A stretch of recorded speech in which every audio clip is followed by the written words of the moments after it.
Study IQ IAS, अब तैयारी हुई अफोर्डेबल। Diamonds are forever. दोस्तों 1971 में जेम्स बॉन्ड की इस फिल्म का नाम आज भी लोगों की फीलिंग को रेजोनेट करता है।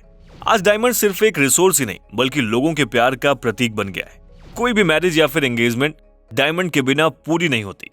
जरा आप सोचिए कि दुनिया में कितने लोग शादी करते हैं और इस हिसाब से दुनिया में कितने डायमंड की डिमांड है। दोस्तों बिना डायमंड के तो लोगों को यकीन भी नहीं होता कि उनकी एंगेजमेंट हुई भी है या नहीं। फिर ये सब देखकर हमारे दिमाग में एक सवाल आता है कि आखिर इतना डायमंड आता कहां से है और इसका मेजर सप्लायर कौन है।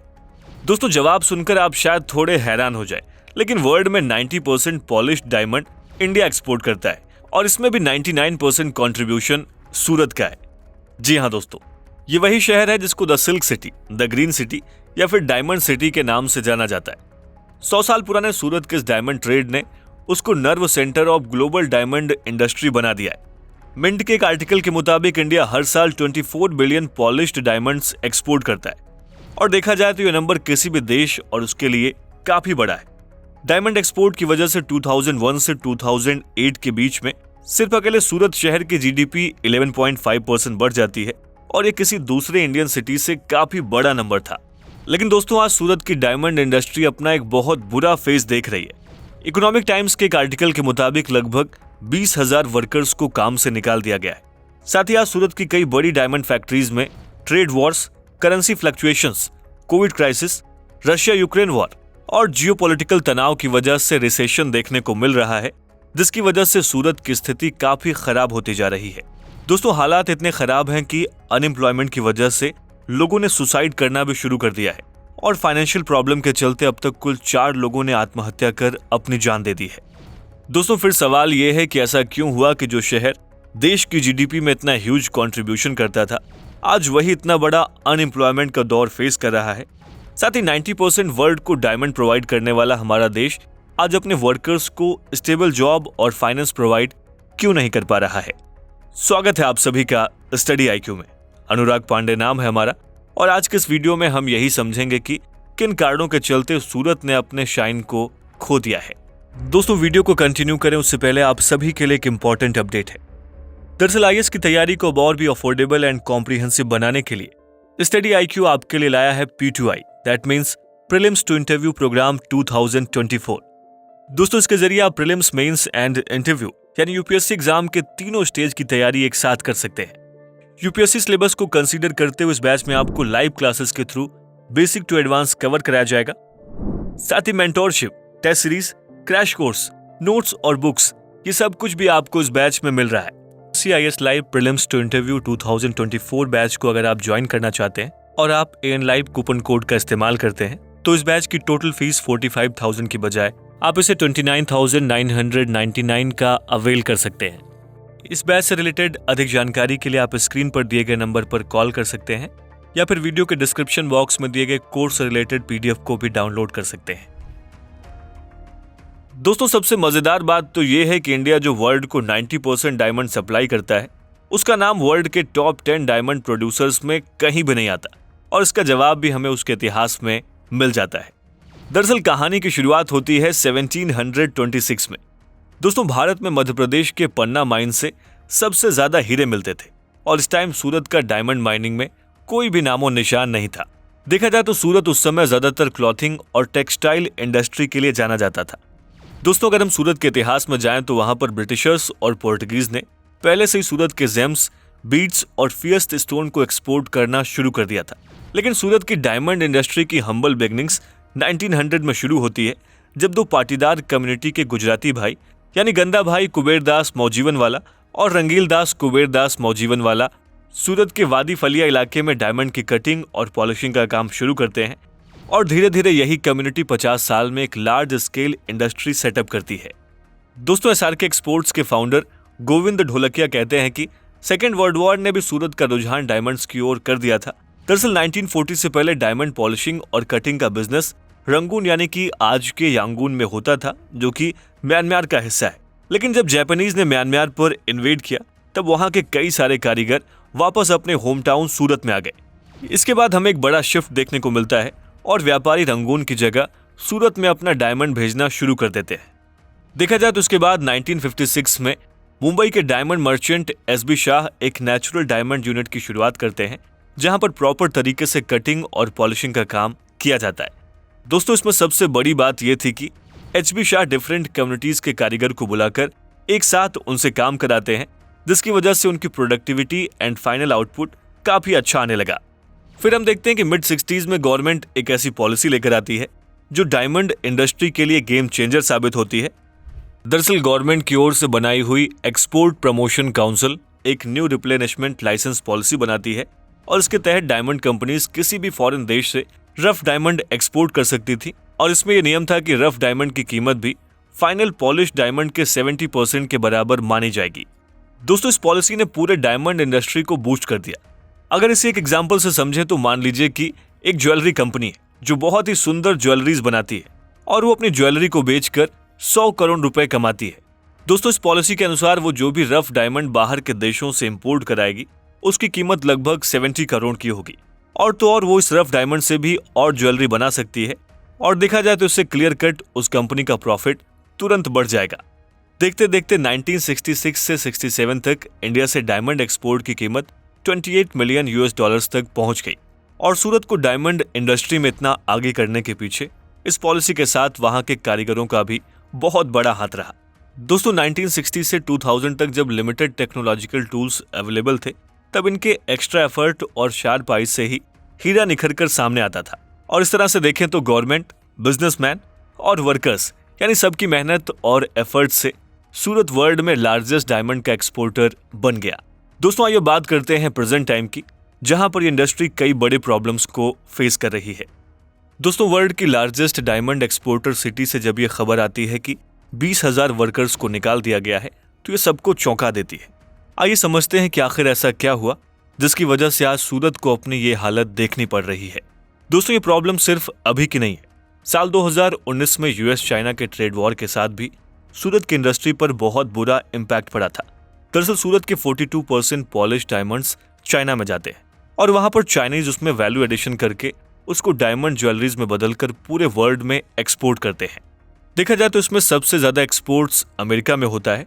लेकिन जब फॉर्मर यूएस प्रेसिडेंट ट्रंप ने चाइना के खिलाफ ट्रेड वॉर को स्टार्ट किया था, तब चाइनीज करेंसी में गिरावट देखी गई थी। दोस्तों, उस समय युआन की वैल्यू 22 से 25% तक कम हो गई थी और इसकी वजह से उनकी प्रोडक्शन कॉस्ट भी बढ़ गई थी।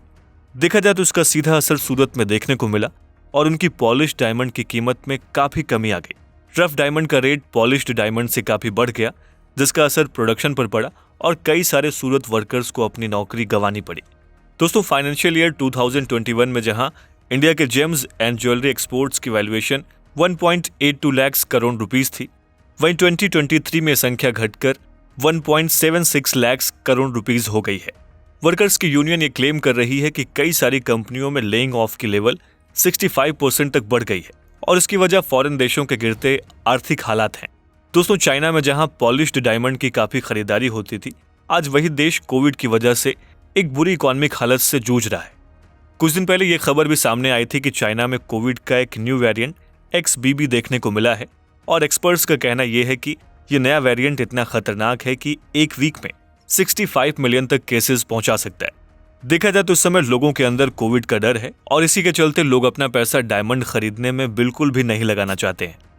दोस्तों, देखा जाए तो चाइना से भी बड़ा पॉलिश्ड डायमंड का कारोबार अमेरिका में होता है और इस समय अमेरिका एंड कई सारे यूरोपियन देश आज एक इकोनॉमिक स्लोडाउन को देख रहे हैं। एक्सपर्ट्स का कहना है कि 2023 में अमेरिका में रिसेशन इनवेटिबल हो गया है और इसकी वजह से लोगों की परचेजिंग पावर कम हो गई है, साथ ही डायमंड की डिमांड भी कम हो गई है और यही कारण है कि डिमांड कम होने से उसकी कीमत और कम होती जा रही है। इन सब के अलावा दोस्तों, रशिया एंड यूक्रेन वॉर भी सूरत की डायमंड इंडस्ट्री पर एक नेगेटिव असर डाल रहा है। दरअसल देखा जाए तो रशिया से इंडिया को सबसे ज्यादा रफ डायमंड्स मिलते हैं। All India James and jewellery domestic council के डायरेक्टर श्रीपाल ढोलकिया ये बताते हैं कि इंडिया रशिया से लगभग 40% रफ डायमंड इंपोर्ट करता है।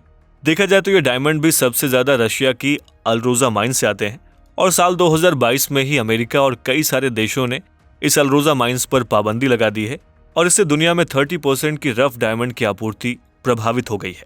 दोस्तों, रशिया से रफ डायमंड इंपोर्ट पर पाबंदी लगने के बाद अब भारत दूसरे देश जैसे कि साउथ अफ्रीकन माइंस पर डिपेंडेंट हो गया है।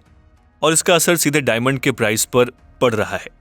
साथ ही दोस्तों आपको बताते चलें कि अफ्रीका की biggest diamond mines Angola mines है और इसमें यूक्रेनियन टूल्स हमेशा से ही इस्तेमाल हुए हैं, लेकिन वॉर के बाद से उन्हें कोई भी सर्विस या फिर कोई भी सपोर्ट नहीं मिल पा रहा है, जिसकी वजह से उसका असर प्रोडक्शन पर पड़ रहा है। देखा जाए तो इसकी वजह से साउथ अफ्रीका से भी कांस्टेंट रफ डायमंड की सप्लाई भारत को नहीं मिल पा रही है। दोस्तों इन सब के अलावा भारत के बैंकिंग सेक्टर ने भी नीरव मोदी और मेहुल चौकसी जैसे भगोड़ों के गलत कामों की वजह से इस सेक्टर को फाइनेंशियल सपोर्ट देने से अपने हाथ पीछे खींचे हैं और इसकी वजह से भी डायमंड इंडस्ट्री को एक बड़ा झटका लगा है।